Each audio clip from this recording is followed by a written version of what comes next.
2018 সালের এসবিআই মালদা ব্রাঞ্চের SBI SA মানে আমাদের স্টাফ ইউনিয়নের অ্যাসিস্ট্যান্ট সেক্রেটারি মুকেশ মণ্ডলকে এর আগের ভিডিওটাতে দিয়েছি ফার্স্ট পার্টটা, একটা ফোনে খুব ইম্পর্টেন্ট ওর সঙ্গে কথা যখন চুরি হওয়ার খবরটা প্রথম জানালাম, আর অনেক কিছু জানিয়েছি। ওইটা কালকে শেষ হয়নি, আজকে সেকেন্ড পার্টটা দিচ্ছি।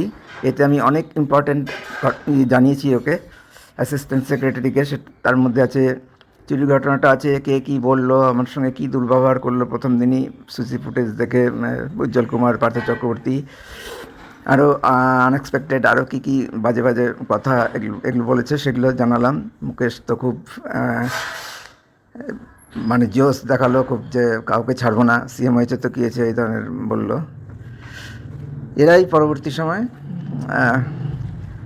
প্রচার করেছে যে কোনো চুরি হয়নি, সব ক্যাশের সাজানো ঘটনা, ওখান থেকে চুরি হতেই পারে, ওখান থেকে মিসিং হতেই পারে না ক্যাশ, কাস্টমারের কোনো ফল্ট নাই, ওই ক্যাশ অন্যভাবে ওই টাকা অন্য কোনোভাবে খোয়া গেছে, ব্যাংক থেকে চুরিই হয়নি, সিসিটিভি ফুটেজ গায়েব, আমার সঙ্গে কেউ নাই। এই তো হচ্ছে চরিত্র স্টেট ব্যাংকের সবার, পুরো দেশেরই এই চরিত্র। আমি তো এখন বলতে পারবো না, আমাকে এখন না বলতেই হবে।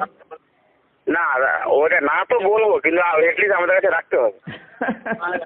ও তো ইনস্ট্যান্ট ওখানে চেয়ে নিল, বাদ দাও এই প্রসঙ্গটা, এই প্রসঙ্গটা বাদ দাও। ঠিক আছে,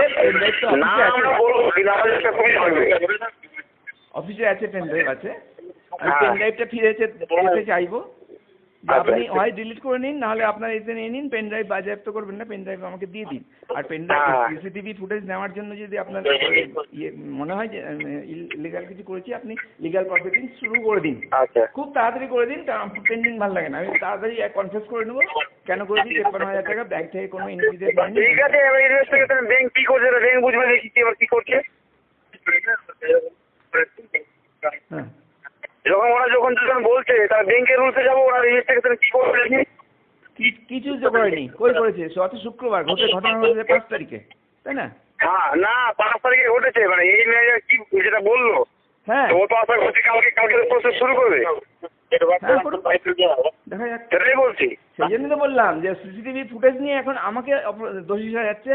আর কেউ বলছে, সিদ্ধার্থ স্যার বলছে আন্ডালা কি করে ভেতরে আসে। আরে বাবা, আমি কি অফিসার নাকি? আমি তো পিছনটা বলে সাফ করেছি, চেঁচামেচি হচ্ছিল পিছনে, সব ভিডিও আছে আমার কাছে, এগুলো সব ভিডিও করে রেখেছি আমি। হ্যাঁ, এবং ওদের সঙ্গে যত কথা বলবো আমি সামনে ভিডিও করে কথা বলবো। আর এমন হলো সিদ্ধার্থ চলে গেল কালকে। হ্যাঁ, চলে গেল। ও একটু চেষ্টা চাপ নাই, আমি ছাড়বো না, সিএম আছে কি আছে, অর্ডার নাই মানে। আরে ভাই, আমি ডিপার্টমেন্ট ধরে রাখতে পারছি না, মাথা ঠান্ডা রাখতে পারছি না। আমি অনেককে জানিয়ে দিলাম, লিডার ফিডার হ্যান ত্যান, কেউ ধরলো, কাউকে পেলাম না, এরকম অবস্থা হলো। আমি তোমাকে জানালাম কেন, ফ্যাক্টটা একটু মেমোরাইজ করে। গোস্বামী কি বলেছেন? গোস্বামীর কথা শুনতে ও সারা আমাকে কথা শুনতে বললো, এই আরেকটা ফোন এসছে, থামো, আমারটা তো হোল্ড রেখে দিল। আচ্ছা, যাই হোক ঠিক আছে, মানে ফুটেজটা দেখেছে, আর পয়েন্টটা শুনেছে, যে আসল পয়েন্টটা কি বলতে যাচ্ছি। আচ্ছা ফুটেজ গোস্বামী দেখেছে। আচ্ছা, ঠিক আছে, ঠিক আছে। ওই তো কালকে দেখে নেওয়া যাবে, আবার দরকার পড়লে অবশ্যই পেন ড্রাইভটা থেকে। ঠিক আছে, ছাড়ি। ঠিক আছে, ওকে। খুব আনন্দ হয়েছিল, কিন্তু এটা আমাকে